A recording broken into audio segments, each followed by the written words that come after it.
Gentlemen, welcome to another Insight episode of Beyond the Tech. I'm your host, Neda Maria Kaisumi, and today we have the privilege of speaking with a truly distinguished guest and award winning business leader and visionary, Mr. Ziad Makhzoumi. We're honored to have you on the show, Mr. Makhzoumi. Thank you for inviting me. It's an honor for me. Mr. Makhzoumi is a renowned businessman celebrated for his transformative leadership across diverse industries, including construction and healthcare. With a foundation in electronic engineering and an MBA in banking and finance from the University of Manchester, he launched his career Booz Allen and Hamilton in 1981. Since then, he has held pivotal roles such as CFO of Arab Tech Holding, where he spearheaded significant financial restructuring, and CEO of Fakih IVF, and a leading fertility medical group in the United Arab Emirates. His innovative thinking and strategic planning have earned him numerous awards, including 2009 Revolutionary CFO of the Year and the 2014 Healthcare CEO of the Year. Currently, Mr. Makhzoumi serves as the CEO of the Prime Strategy Consulting Group, where he provides expert guidance to business navigation complex challenges. Today, we're exploring Mr. Makhzoumi's perspective on AI and how it's shaping his business ventures. You won't want to miss this conversation filled with invaluable insight and forward thinking strategies. Welcome to the show today, and thank you for your time, Mr. Makhzoumi. Thank you for inviting me. Thank you. And looking back to your impressive journey across different industries, what key principle or decisions do you believe have contributed to your success? Well, one thing for sure, first of all, for me, in my personal journey, I never stopped learning. So I always observe and notice things.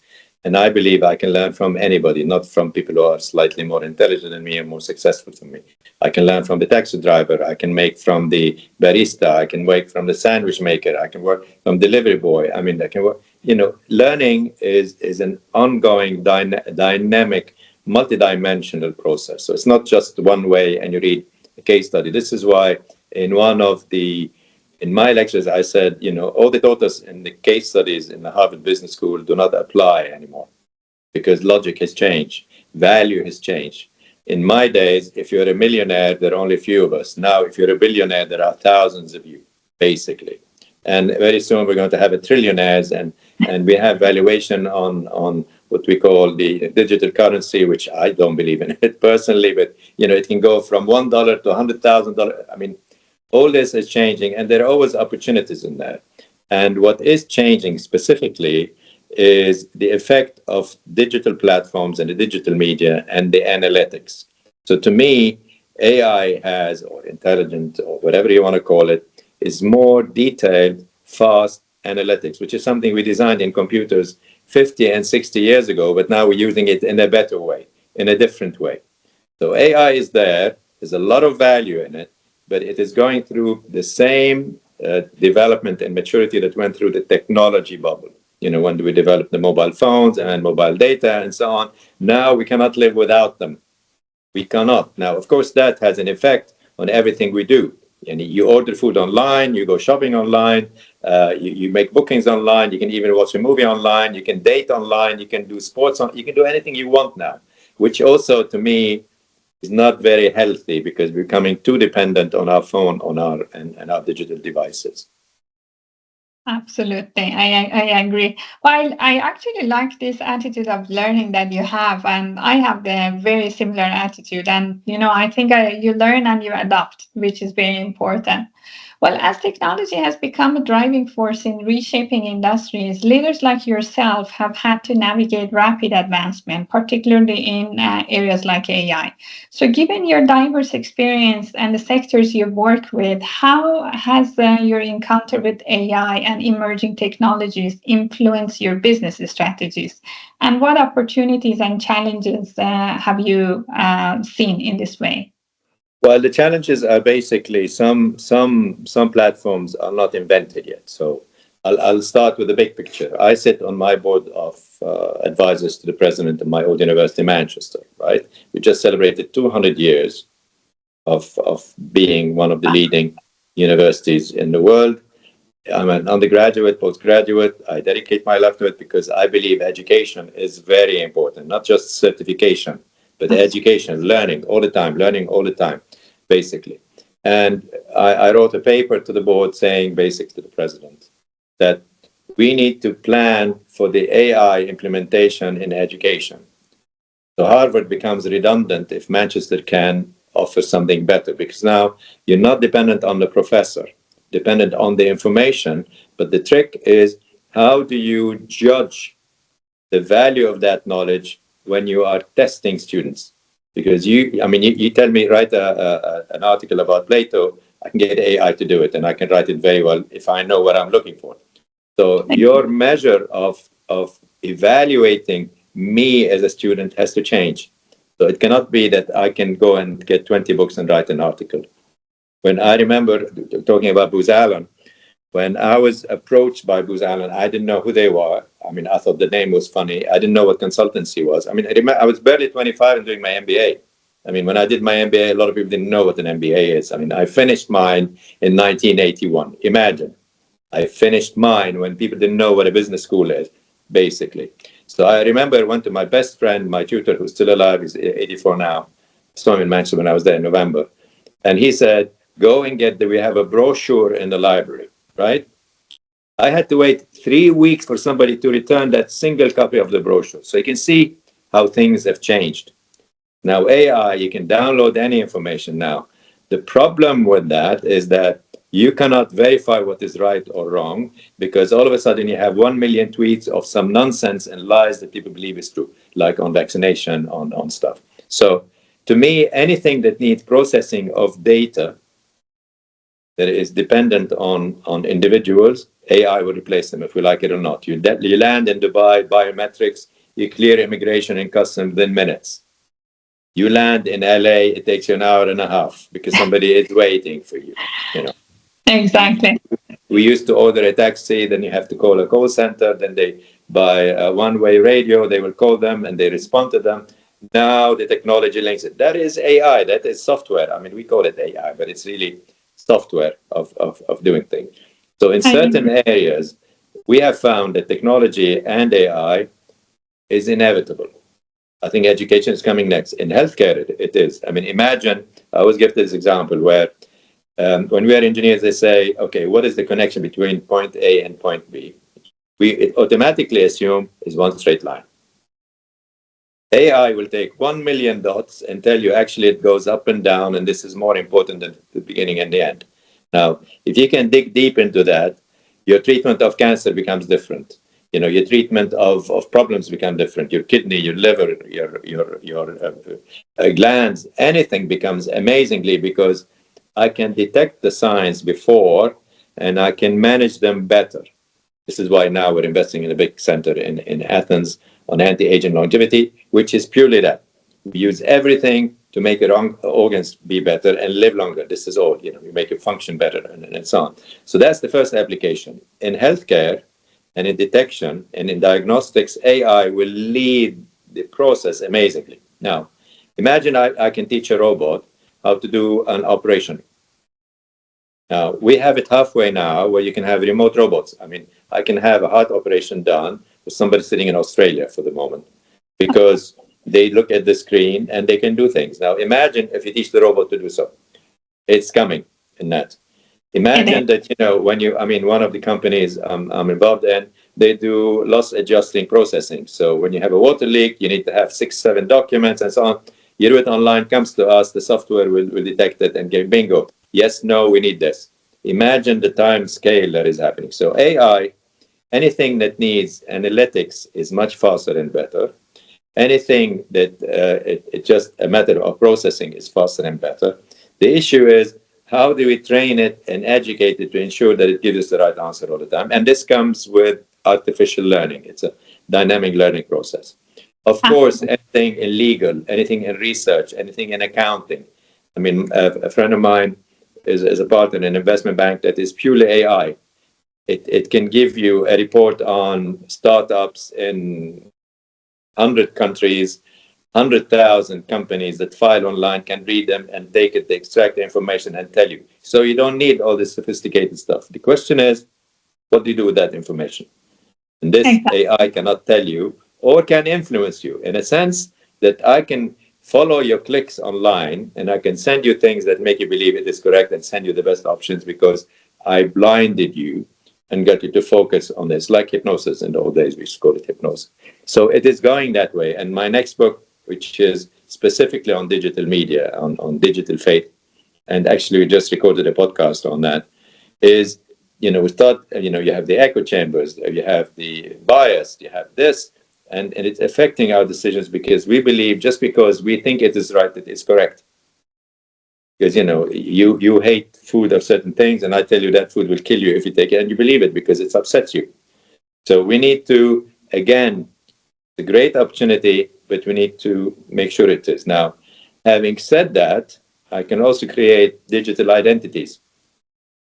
I Of can course. have a passport from a country that I don't know. I can pay for that passport. I can open an account in a bank that is offshore in a different jurisdiction, and I can use bitcoins that doesn't exist. And I can buy what the hell I want. I can sell what the hell I want. So you've heard the story. This guy had 8,000 bitcoins that his wife's through the hard disk. Nonsense. But this is so which brings us to the issue of cybersecurity. If Exactly. I can have access to your information, I can pretend to be you. I can create a humanoid that looks like you, that sounds like you, and it's happened in one of the cases in Singapore last year, where they had a digital image and a video of the CEO and a CFO, and the guy, yes, do it, and then they fake the account, and they transferred whatever, $20-30 million. And this is the risk that we are taking. But it's like everything else. The first time they did a transplant in South Africa, everybody said this is monstrous. But now the transplant was saving lives. We have to push the frontiers and we have to push the technology to our advantage. But whenever there's an opportunity, have two sides of the coin. It makes sense. Let me whatever.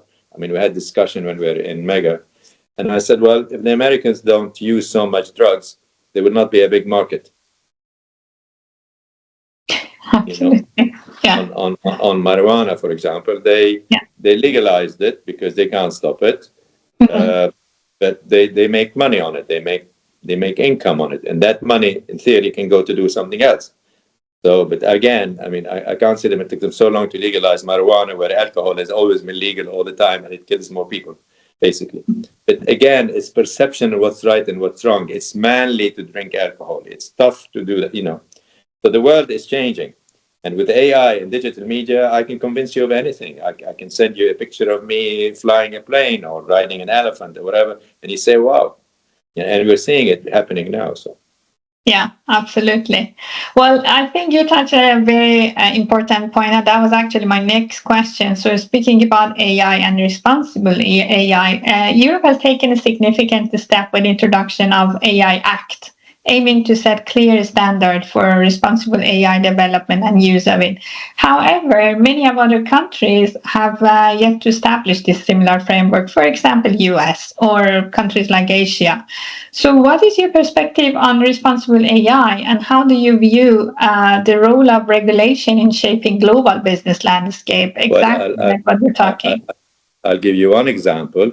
The American president decided the international court, the International Criminal Court, is not a legal entity, and I'm putting all the judges on call because they are breaking the law. How do you respond to that? So you have one rule for specific people and one rule for another. If you look the whole issue of Corona, if they share the data across the 4 or 5 companies that developed the vaccine, including the Chinese and the Russians, I guarantee you would have had more effective vaccination much faster. But we didn't. So it is easy to say this is the regulation, but how the hell are you going to implement it? Because it's a virtual fictitious thing that you cannot control unless you have gateways and all the servers and all the internet. You're not going to do that. I can have 10 billion different ways of bypassing it, basically. But I think regulation is necessary. Tech company governance is necessary. People have to be literate in how to use it and not just accept anything. We as parents are responsible to ensure our kids are not too exposed to so much nonsense in the beginning, to the point that says it's okay if your 11-year-old take pictures of yourself naked. This is not acceptable because their friends did that. That friend doesn't even exist.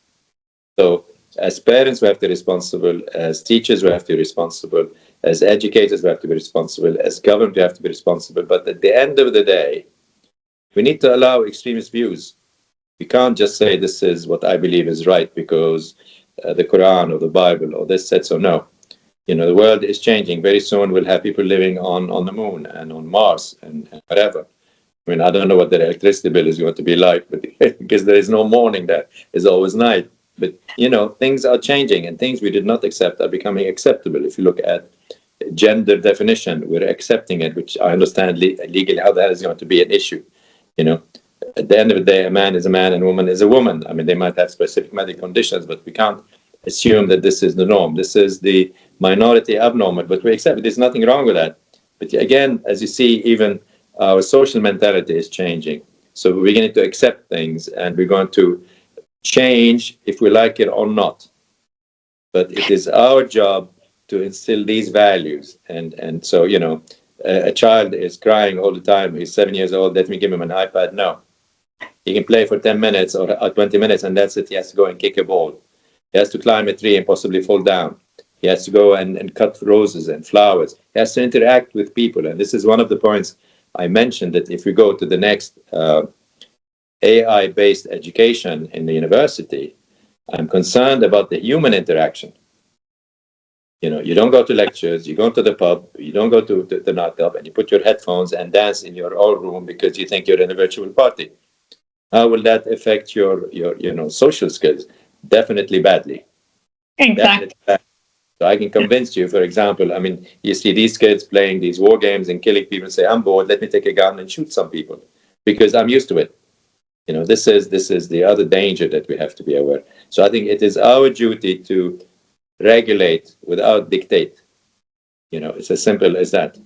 It is, but I think it is also challenging because, like, if you have a business cross-border, want to do something with the US, and they don't care about these regulations so much, and then that practically impact your competition. I mean, you can control it. You can control it up to a point, but definitely it'll impact your competition. If you're doing pharmaceutical trials in the US, lawsuits and litigation is different than doing it in the Philippines or in India, where they allow you to get away with things because people are desperate for treatment or they're desperate for money and so on. But if the law allows it, they allows it. But again, a lot of people are not informed enough to make proper decisions, and they do it out of necessity. Now, this is the world. What can we do? I mean, I make this statement always and annoy people and say, if you only had 2 billion people on Earth, we wouldn't be having these problems because everybody would be well fed and warm and eating healthy. But we have 8 billion people. What can we do? We have to manage ourselves, and we're living longer, which is a business I'm in. So I'm partly to blame for that, basically, longevity and anti-aging. Yeah, I understand, and I agree. Well, given your expertise in corporate restructuring, how do you assess the impact of AI on streamlining business processes and improving efficiency? It will do two things. I mean, if it's done properly with the proper security, it can detect and it can protect and it can highlight and it can diagnose very, very quickly. But you have to train it and you have to make sure that it's done. On the labor side, it definitely will cut down the labor forces dramatically. What can we do? I mean, it's happening. Again, we went through this 40 years ago and people don't remember. We used to make cars manually. Now robots make them, but we accepted that. We accepted that robots can build a better car. And I remember in England, when I was a still student, they used to make a joke about the Italian cars because they used to rust, And then the ad said, designed by Italians, built by robots. But the English said, designed by Italians, built by robots, driven by Italians. And they crashed the car, basically, So it depends what is it that you want. So we are going through AI without thinking. On manufacturing, when we make food, we make whatever it is, because you can't get somebody just cutting the pasta and put it in box. It's done. It's just that we're taking it to the next level where it is smarter, it's more intelligent. It can detect things. It can stop things, in an inch wide or whatever. And this is happening. How it will affect the labor force? Definitely. And this is one of the things when I'm lecturing to students to say, what job should we be in? I said, it doesn't matter what you study. What matters is what you use it for. Because you could be a Exactly. philosopher or a linguist or whatever, and you can become a coder or you can become whatever. But if you don't understand AI and technology, you'd definitely be out of a job. Definitely. Mhm.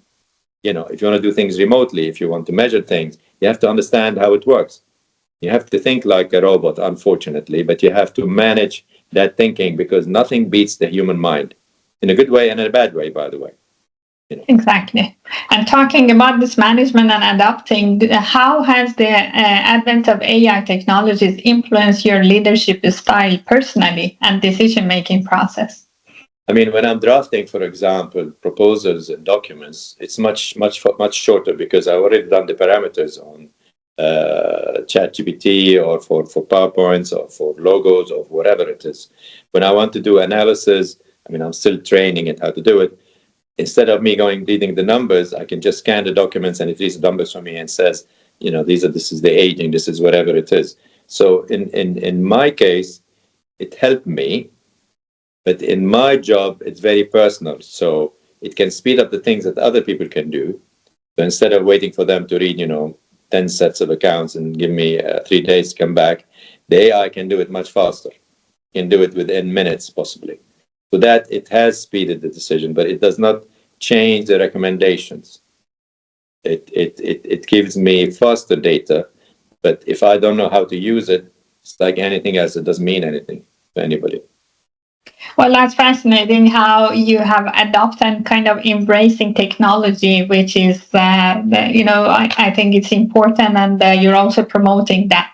Well, building on that, I'd love to hear your thoughts on the future. What developments in AI are you most excited about, and how do you see I'm the not impact actually. I'm of not, it? the only thing I'm excited about is medicine and healthcare because Okay.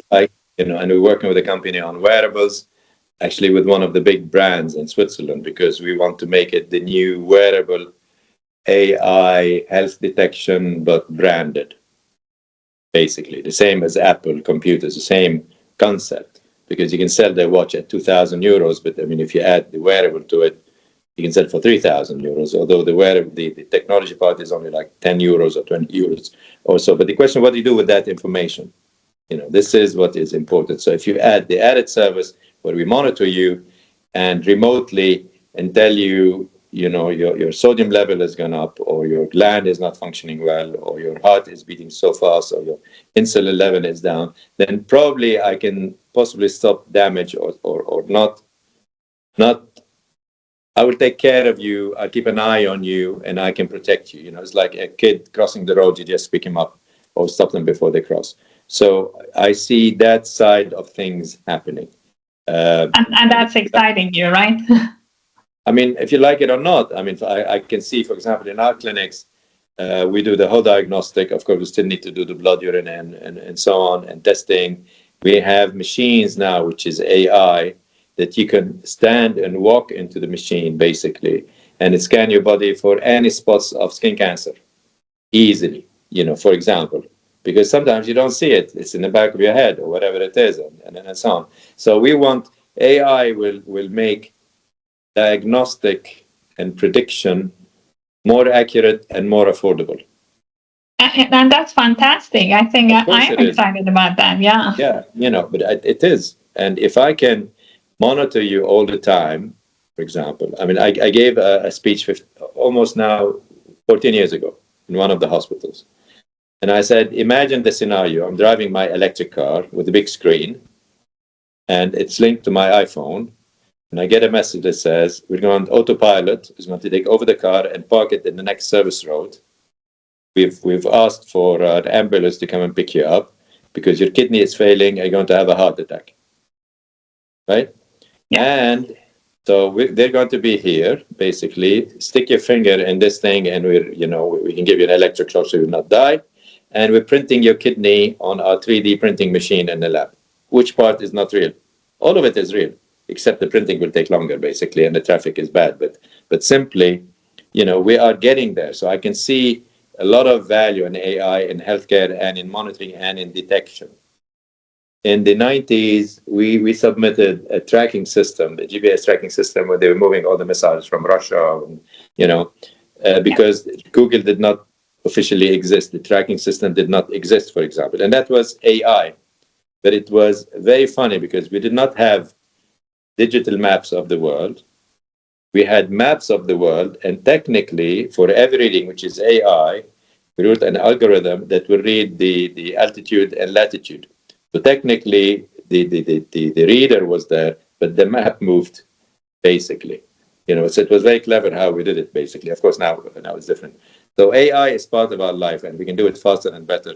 Definitely is useful. You can get your passport done quickly, again, unless somebody hacks it.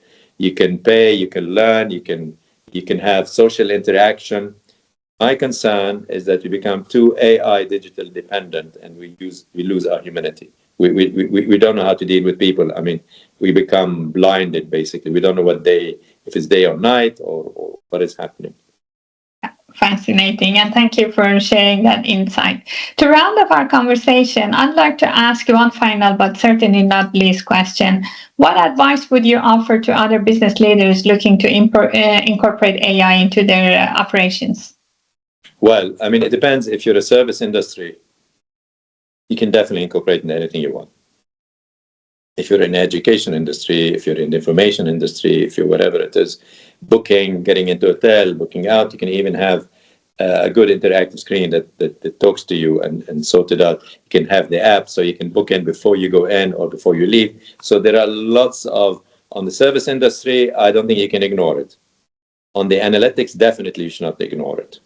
On collecting data on the market, this is the best way of understanding what everybody is doing, because the advantage of the digital media, everybody is on the bloody digital media now. They take pictures everywhere. They do this, they do that. They announce things. So you can, if you're intelligent enough, you collect that information, but don't accept it as true.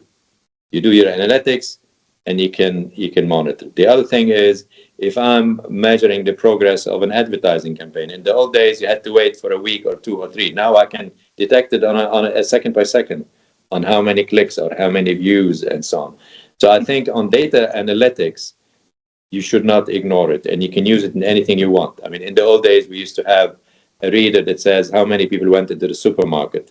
During Corona, they used to count and say you can't go in anymore because there are already 40 or 50 people in a supermarket. This is AI, but people don't notice these things. When you have a sense when you're reversing, so you don't hit the door, the wall in your car when you're reversing. This is AI. When a camera detects the difference between a cat and a human being or an elephant on the road, this is AI, even if you don't see it. So it's there, but I think it's there, but we have to use it more effectively, and you have to depend on it. And it's like now, you don't read the maps anymore. In my days, we used to open maps, road streets of London, and go and say, go right, go left, go whatever. Now we don't even think. You can tell your phone to make a call. You can do this, you can do that, you can pay, you can order. You don't even need to carry a credit card. So it is part of our life, but make sure that it does not control your life, so you cannot think when there is no power or the computer is down or whatever. You still have to go basic, and understand the mechanics. Absolutely. And I'd like the way that you're breaking down and making very simple examples so people can understand. Mr. Makhzoumi, thank you so much for sharing your invaluable insight, experience, and forward-thinking perspective with us today. Your thoughts on leadership, AI, and navigating the complexities of modern business have been truly enlightening, and we deeply appreciate your time and participation in Beyond the Tech. It's been an absolute pleasure to having you on the show. Wishing you a continued success in all your future endeavors. Thank you. Thank you.